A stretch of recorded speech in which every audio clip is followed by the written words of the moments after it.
साथियों, हमारे देश में पिछले 50 साल से हम एक नारा सुनते आए हैं। चारों तरफ वही बोला जाता है और चुनाव के समय तो जरा चिल्ला चिल्ला करके बोला जाता है, चीख चीख करके बोला जाता है। क्या नारा है? गरीबी हटाओ। कितनी बार सुना है, कितनी पीढ़ियों ने सुना है। नारे नारे नारे, बस नारे देते गए। लेकिन जिन्होंने ये नारा दिया, उन्होंने कभी गरीब की सूध नहीं ली, गरीबों की परवाह नहीं की और न ही वो गरीबी हटा पाए। एक स्वाभाविक सा प्रश्न है कि जो काम 5 दशकों में नहीं हो सका, वो भाजपा सरकार ने इतने कम समय में कैसे करके दिखाया। इसके पीछे वजह है कि हमने सामान्य मानवीय के जीवन की मूलभूत कठिनाइयों को कम किया है। और हम लोग वो लोग हैं जो गरीबी को जी करके आए हैं।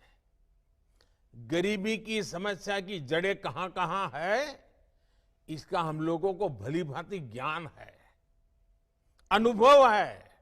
इसलिए हम उन जड़ों से गरीबी को काट करके गरीबों को गरीबी से मुक्त करने का सफल अभियान चला पा रहे हैं। आप देखिए, सरकार ने देश में उन 18,000 गांव में बिजली पहुंचाई है जहां अब तक बिजली नहीं पहुंची थी। इनमें से लगभग 13,000 गांव पूर्वी भारत के ही तो थे। और ये आज लोग जो मणिपुर कर करके राजनीति करने में लगे हैं ना, उनको कभी ये विचार नहीं आया कि ये नॉर्थ ईस्ट और पूर्वी भारत में 13,000 गांव अंधेरे में डूबे पड़े थे। हमने 15 अगस्त 2019 को जल जीवन मिशन की शुरुआत की थी। तब देश के 20% से भी कम ग्रामीण परिवारों तक नल से जल की सुविधा थी। आज 60% से भी ज्यादा ग्रामीण परिवारों को नल से जल, नल से पानी मिल रहा है।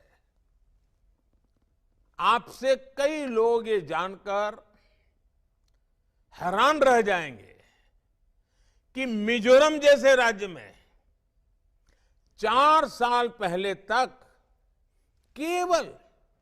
केवल 6% घरों में पाइप से पानी पहुंचता था। आज ये संख्या 90% से ज्यादा है। बिजली पानी की तरह ही पीएम आवास योजना भी गरीबों के जीवन को बेहतर बनाने में बहुत अहम भूमिका निभा रही है। बिहार में पिछले 9 वर्षों में 50 लाख से ज्यादा पक्के घर पीएम ग्रामीण आवास योजना के तहत बने हैं। 50 लाख। ये हमारे पश्चिम बंगाल में ये सरकार काम भी नहीं करने देती तो भी लगभग 45 लाख गरीब परिवारों को पक्का घर देने का काम हम कर पाए हैं। उधर असम में भी गरीबों के लिए 20 लाख घर बने हैं। इन योजनाओं से गरीब की ताकत बढ़ी है, उसे नए अवसर मिले हैं और वो अब गरीबी में रहना नहीं चाहता है। गरीबी से बाहर निकलने के लिए वो भी हमारे साथ कदम से कदम मिला करके मैदान में उतर चुका है। देश ने अब ऐसी सभी योजनाओं के सैचुरेशन का टारगेट रखा है। 100% जो भी इसके हकदार है, जिनको ये मिलना चाहिए, तो 100% काम पूरा होना चाहिए। और इसलिए मेरा सुझाव है कि आपके पास अपनी पंचायत के एक एक लाभार्थी का डेटा होना चाहिए। जितनी भी योजनाओं का लाभ मिलता है, हर गांव के अनुसार उनकी सूची होनी चाहिए।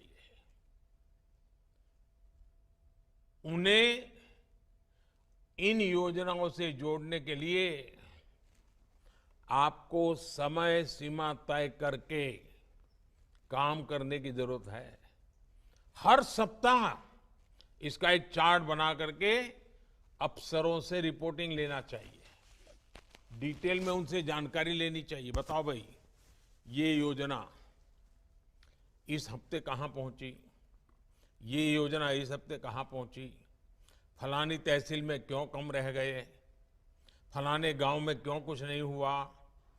आप जितनी पूछताछ बढ़ाओगे, और पूछताछ मतलब किसी को कटघरे में खड़ा नहीं करना होता है, प्यार से बातचीत करके उनका ध्यान आकर्षित करना होता है, तो उससे अफसरों का भी काम करने का उत्साह बढ़ जाता है। तू मैं करने से कभी फायदा नहीं होता है।